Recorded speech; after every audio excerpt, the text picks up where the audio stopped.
Greetings, my friends. I'm Viking Brent from OutlawGamers.com, and I'm still playing Metal Gear Solid 5, which will probably surprise none of you, but there's a very good reason that I'm playing Metal Gear Solid 5, and that is I have discovered the No Traces bonus, which is my new favorite thing in the game. In short, the No Traces bonus means that you can't use any weapons in a mission. You can't knock out any guards, can't use close quarters combat, can't use any weapons, and you can't leave, literally, you can't leave any trace at all that you were there. And it's just like, it's this ultra stealth action thing beyond even the perfect stealth, no kills.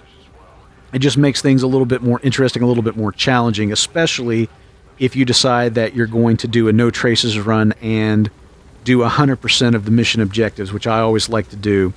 And that is what I'm doing here. I'm going to do episode 10 and go for a no traces run with 100% mission objectives. And I was able to do this. I did a Twitch stream, and I was able to pull this off. So I was going to go for one more try and get it recorded for posterity. So we'll see how I fare here. All right, so the very first thing in this mission is, and at the very beginning of the mission, you are under a little bit of a time crunch. So you need to ID that guy, and then get on about the business. So one of the optional objectives is to extract 3 prisoners being held here at Lamar Khaate Palace. And so that is what we're going to do right now, is take care of that.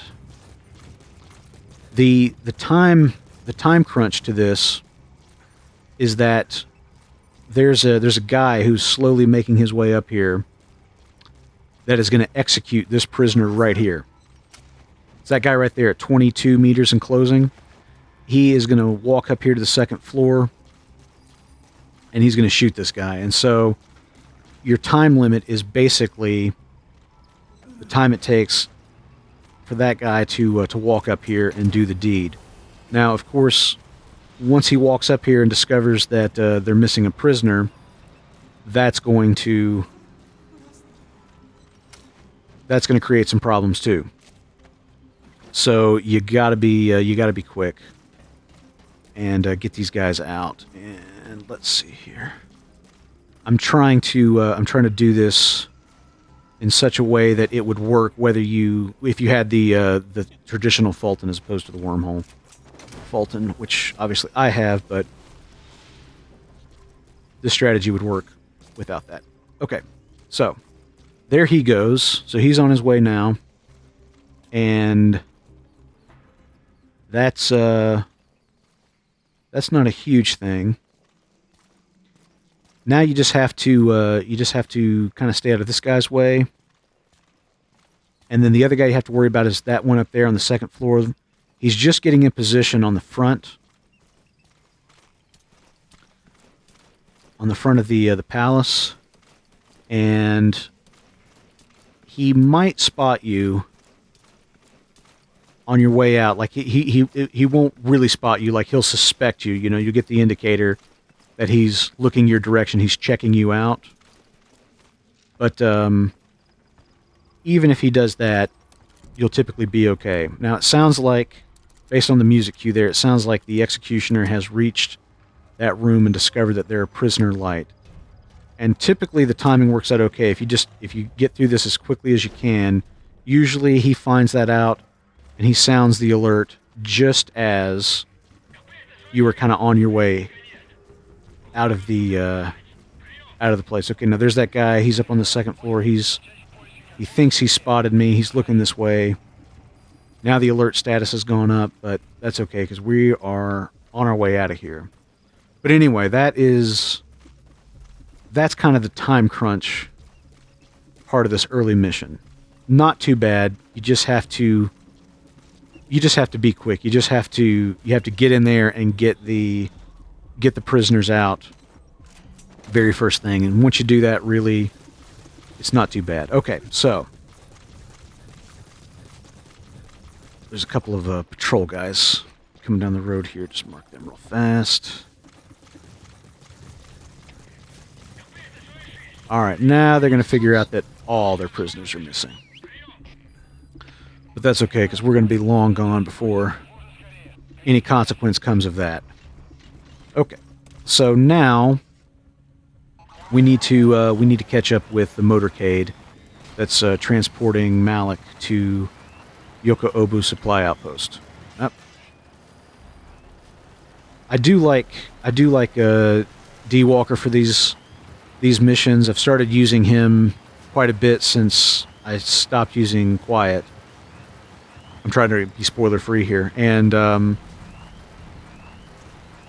D Walker he's kind of cool in that I was not interested in using him at all through most of the game. Like, I completely ignored him. I didn't want to spend the money to develop his equipment or anything like that. But now that I've done it, I actually really do like him, because you can fit him with these different sort of tactical AI heads that will allow you to do different things, like scope out enemies, and then he is also transportation, so he can kind of fulfill the role of like D-Horse and one other buddy. It's just that he can't do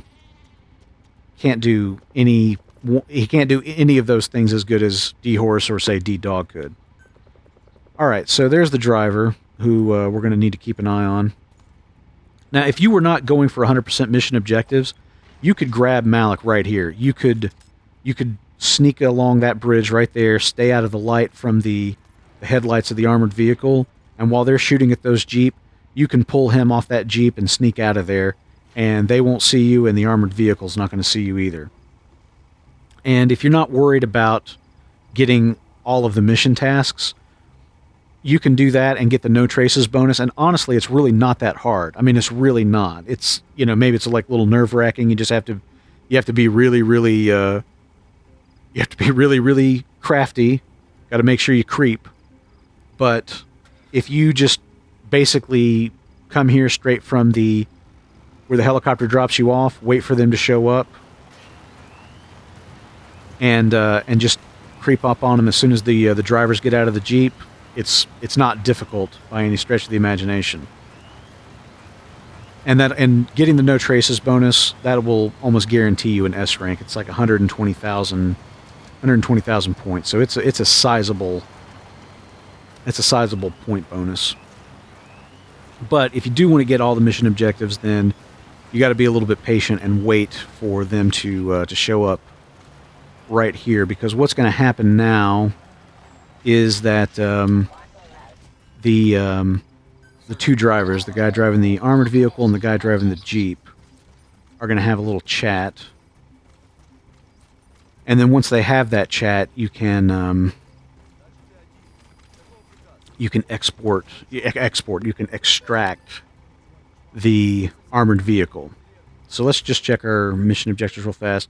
Okay, we've got the 3 prisoners at Lamar Khaate Palace. We've got to still get the 2 prisoners. We've got to listen to the last conversation between Malak and the transport truck driver. I'll talk more about that in a second. And then extract the armored vehicle, which we're about to do. I've done this. I did this one other time where I extracted the armored vehicle back on the bridge. And what happened is the Jeep drove up to this point, and the driver got out,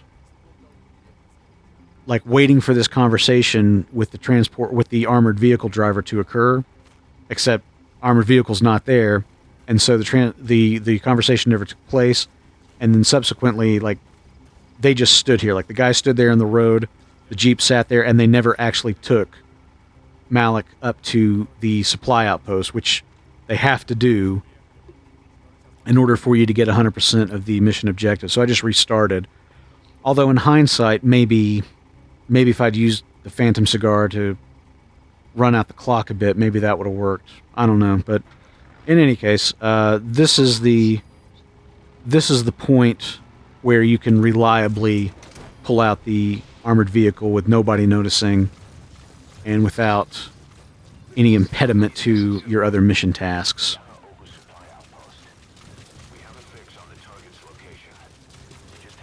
Alright, so here we go. We're going to get... I'm going to get D-Walker in position here. And then set him up for search mode, and that'll mark all the soldiers inside the base. Oh, my bad. While we're creeping our way in. Okay, so we got the vehicle. Now we've got to listen to the last conversation between Malak and the transport driver. And we've got to get the two prisoners, which actually we can see them down there. And then we got to get Malak. And we're actually going to do this in a little bit reverse order.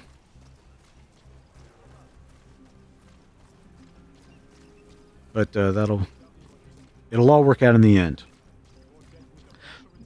There's not an actual story cutscene or anything like that takes place in this episode, but there is some interesting things there's some interesting drama that's kind of happening if you catch all of the back and forth, all the dialogue stuff with the driver. And basically the story of this mission is that he's a little bit too sympathetic to Malak, and he gets reprimanded for it here, and it's just kind of interesting. And of course, in that conversation between him and the armored vehicle driver, there's some interesting details about the village that Malak comes from being destroyed, everybody being killed by a man on fire, which obviously that's one of those things that will play out as the game goes on. So anyway, they're gonna come down the hallway here to the interrogation room, which is just on the other side of the door. And then there's 4 lines of dialogue that the transport truck driver is going to say to him that you have to hear, which you can hear from outside. Now, you can get in position just about anywhere, and like anywhere in the vicinity of the outpost, and you can use the scope to zoom in, and you'll be able to hear it. It just so happens that the strategy that I've been formulating kind of relies on being in this physical location, because the real challenge of doing this no traces thing, it's not so much not using the guns, it's not being able to use any of your support weapons, not being able to use any of your decoys or toss empty magazines to get guards to look away when you need to run by them and that sort of thing. That's what I find really, really challenging about it. Okay, here's that bit of dialogue.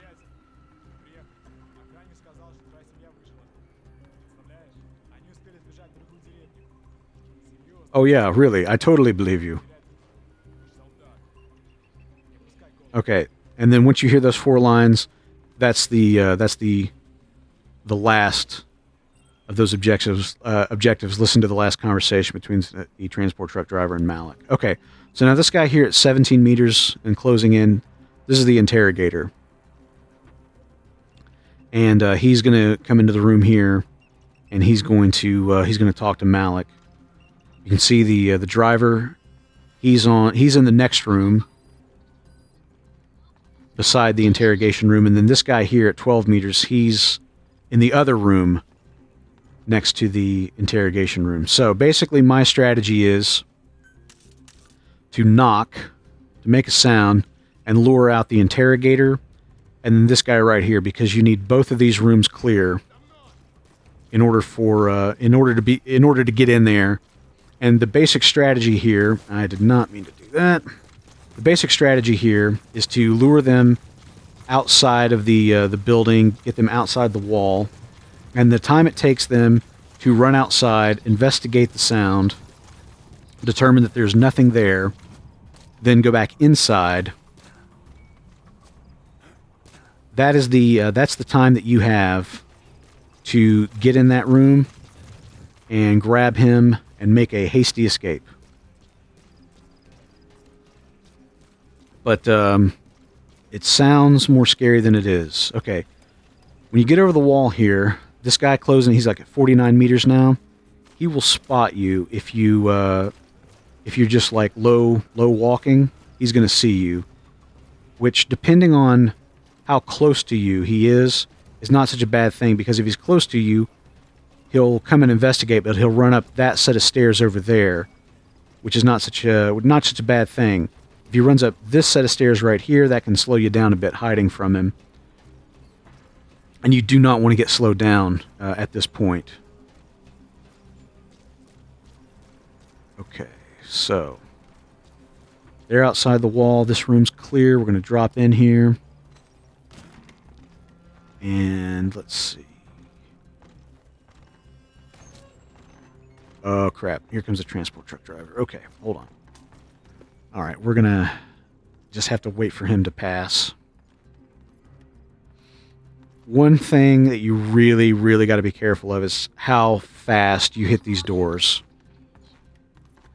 You got to be super, super gentle with them, because you've got guys that are like less than 10 meters distance all through this, and if you hit those doors too hard, they're going to hear, and that is going to be your well-laid plan up in smoke. So just go real, real slow with them, especially this guy here. This is delicate here. Okay. But this guy's facing diagonal, so you can really get past him without too much of a problem. Okay. Now, looks like the interrogator and the guy he took with him, it looks like they're back inside now. Okay, there's the guy. He's coming up on the second floor. The interrogator, he's still outside the wall, it looks like. If you drop off here, there's that pile of boards there that breaks your fall nicely and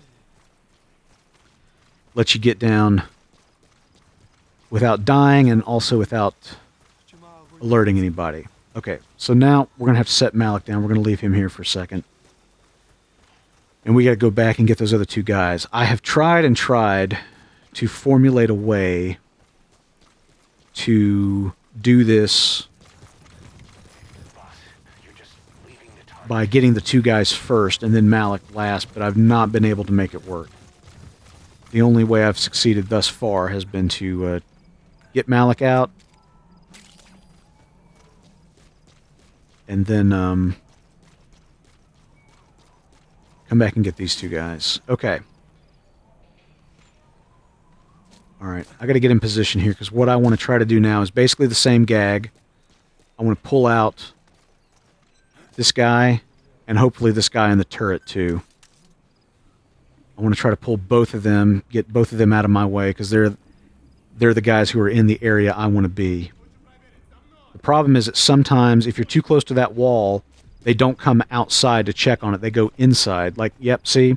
He thinks that it's like in the... He thinks it's like in the room. But the guy from the turret is going outside to check on it, so... Alright. They're both gone now.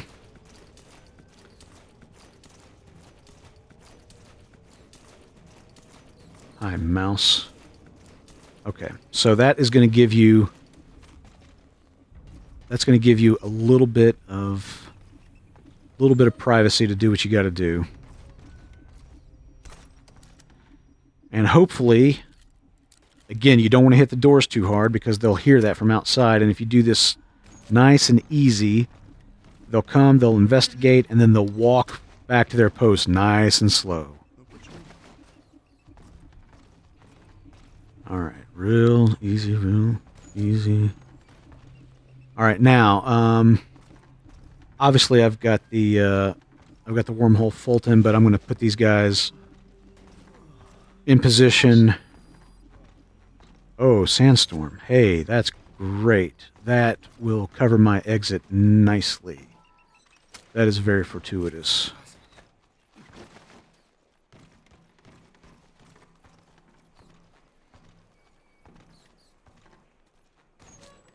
Alright, here we go. Now,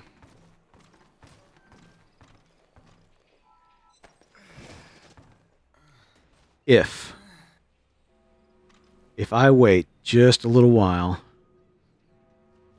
I might even be able to Fulton these guys without anybody hearing.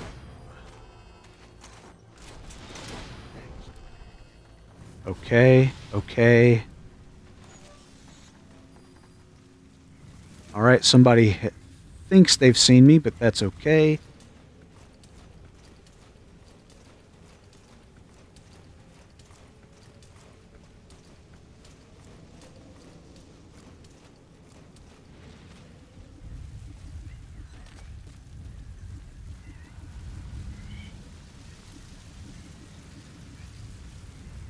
Now, normally I'll do all this creeping to get out of here, but I am going to take advantage of the sandstorm here, and I'm going to go right back the way I came. Now, what's different about this playthrough? I've never had this happen before, but the interrogator never went back into the room and discovered that Malak was missing. And all the other times that I've played this, I think both in the Twitch stream and then in the first run that I did where I tried this strategy, in all of those cases, he went back into the interrogation room, discovered Malak was missing, and then raised the alert.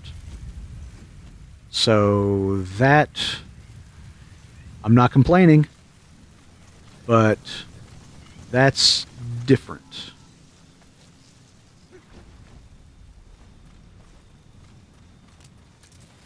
Okay, now we just got to make our escape, which is spelled just like escape. Now this raises an interesting question, because usually in the scenario where the interrogator discovers Malak is gone and puts the base on alert,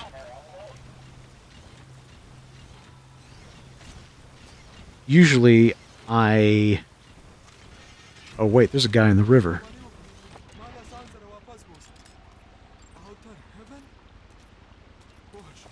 Interesting, okay.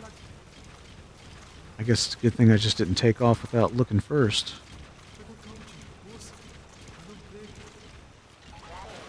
Let's go silent here. Alright, well, just to be on the safe side,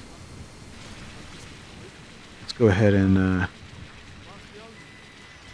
call in the chopper. But we'll get picked up. We'll get picked up over here. Anyway, so yeah, the thing that I was going to say is that normally the base is on alert because the interrogator's gone back into the holding cell and discovered Malak's gone, and so he's raised the alert status, and they're all looking for him. And the two closest landing zones to the outpost, if you get the helicopter in either of those, then the guys at the base will spot it and they'll start shooting at it, and that, I don't know, that would probably constitute a combat alert and therefore mess up your no traces run. So I recommend getting good and far away.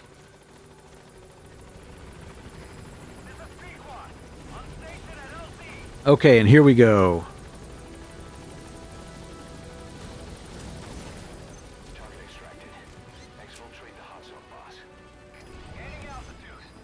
Alright, we got the 3 prisoners at Lamar Khaate Palace. We got the escort vehicle. We listened to the final conversation between Malak and the driver. We extracted the 2 prisoners at the supply outpost, and now we've got Malak.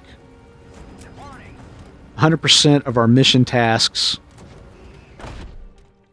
and we did it without using any of our weapons, which means no traces bonus for us. Booyah! That's what I like to see.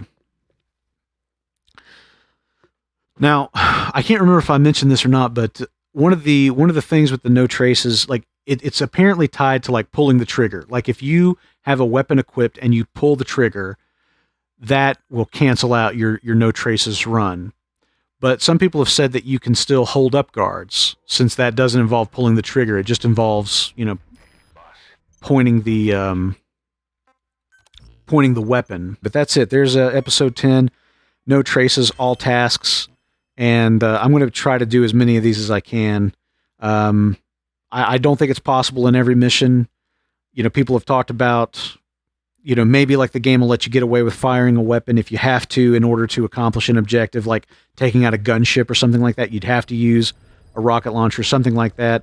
People have said that maybe there's an allowance. I don't know. And then there's also the question of, well, what if you used the enemy's own weapons on that chopper? What if you used like an anti-aircraft gun, or you got in an armored vehicle and took out the chopper that way? Would that count against you? So there's some questions that I haven't answered yet. I'm going to have to do a little bit more playing and figure those out. But for right now, the no traces, all tasks run is officially my new favorite thing about Metal Gear Solid. And it's just the latest layer of the onion that's kept me into this game for how many hours? For 321 hours. That's right. Anyway, thanks very much for watching this Let's Play. Let me know what you think in the comments. And of course, check out Outlaw Gamer Radio, the official podcast of the Outlaw Gamers Society. You can find us on iTunes, Stitcher, and of course at outlawgamers.com. Thanks again. May the Norse be with you.